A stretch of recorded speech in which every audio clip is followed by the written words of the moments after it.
Hello, it's Dr. Medina. Today I'm going to talk about breast implant removal with fat grafting. So there are patients that might be candidate for this.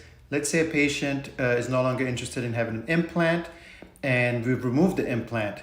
And the patient may have a little saggy breast now, a little bit loss of volume. One option is to take her own fat and transfer it in the breast pocket after the implant has been removed. That way, she's able to retain, for example, the volume that she lost as a result of removing the implant.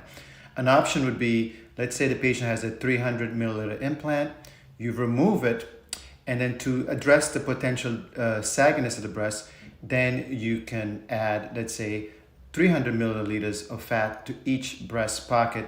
I usually put it in the subglandular space. And usually patients are very satisfied with this option as opposed to just removing the implant and now you're left with essentially just a saggy, deflated breast. Now, what about patients that want the implant removed, but if you were to remove the implant, now they have some significant saggy breast or what we call breast ptosis.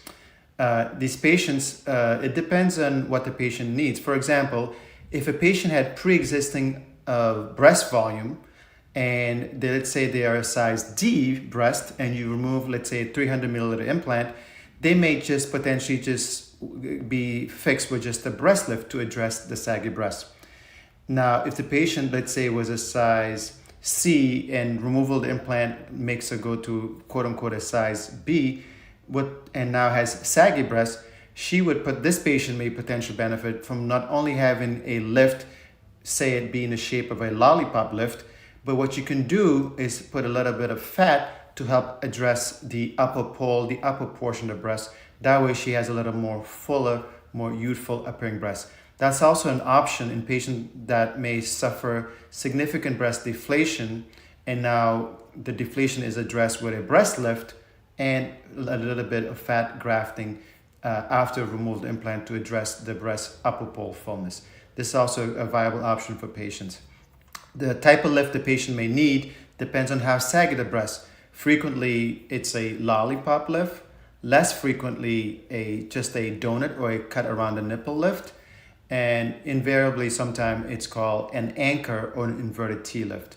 But most of the time, sufficiently a lollipop lift will be enough to address the volume if a patient had enough pre-existing breast volume prior to putting in the breast implant. If you're interested and like what you're hearing, please follow. Thank you.